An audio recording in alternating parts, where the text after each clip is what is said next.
혹시 내가 꼰대라고 생각해 본 적 있으세요? 꼰대라는 말은 자기의 생각을 다른 사람에게 강요하는 윗사람들을 통칭해서 이르는 말인데요. 꼰대라는 단어가 쓰인 지는 상당히 오래됐지만 이렇게 일상 속에서 자주 쓰이게 된 것은 얼마 되지 않았습니다. 사실 꼰대의 어원은 일제강점기 시기로 거슬러 올라갑니다. 꼰대는 프랑스어에서 백작을 뜻하는 콩테라는 단어에서 비롯됐다는 설이 있습니다.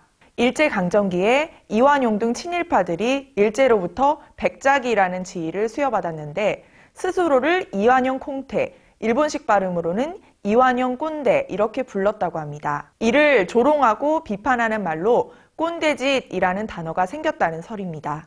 또 번데기를 영남 사투리로 꼰대기라고 하는데 주름이 자글자글한 노인을 꼰대기라고 부르면서 꼰대라는 단어가 생겨났다는 설도 있습니다. 아무튼 요즘엔 나이와 상관없이 삶의 가치관이나 태도에 따라서 꼰대인지 여부가 판가름 납니다.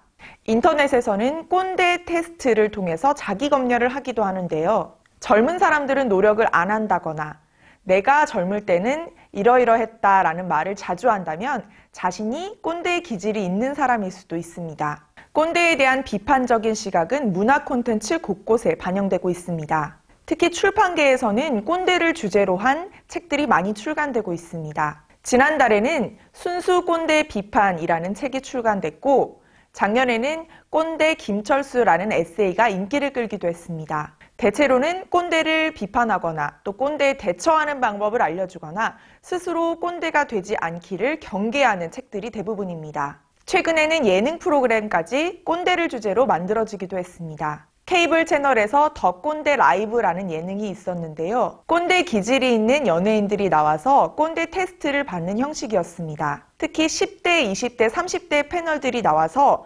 꼰대인지 아닌지 여부를 테스트하는 게 흥미로웠는데요. 30대들에게는 이 정도면 괜찮지 했던 행동도 10대, 20대들에게는 꼰대질이다 라면서 질타를 받는 경우도 있었습니다. 꼰대에 대한 비판은 성과 최우선주의, 또 밀어붙이기식, 상명하달식 리더십은 더 이상 통하지 않는다는 방증이기도 합니다. 갑을관계에 있어서 주로 갑의 위치에 해당되는 사람들이 꼰대들인데요. 젊은이들에게는 이런 꼰대 문화 비판을 통해서 갑질을 일삼는 기성세대에게 경고를 보내는 것으로 볼 수 있습니다. 아직도 양진호 회장의 엽기 행각부터 최근 직원들에게 구타를 일삼은 송명빈 회장의 사건까지 직장 내 갑질 사건들이 심심치 않게 터져나오고 있습니다. 꼰대에 대한 자기 검열 또 사회적인 경계심이 생기는 것은 어찌 보면 다행스러운 일이기도 합니다. 미래를 준비하는 10대, 20대들 입장에서는 더 나은 삶을 살기 위해 꼰대들과 절박한 사투를 벌이고 있는지도 모릅니다. 꼰대와 대비되는 말은 바로 파파미입니다. 파도 미담이라는 뜻으로 대표적으로는 베트남 축구대표팀 감독 박항서 감독이 꼽힙니다. 경기가 끝난 뒤에 선수들의 발 마사지를 직접 해주고 부상당한 선수를 위해 비즈니스석을 양보하는 박항서 감독의 모습은 베트남 사회뿐 아니라 우리 사회에서도 큰 울림을 줬습니다. 이렇게 자신의 권위를 이용하려 하지 않고 아랫사람들과 잘 소통하는 리더십을 파파미 리더십이라고 통칭하고 있습니다. 꼰대 문화의 부작용도 있습니다.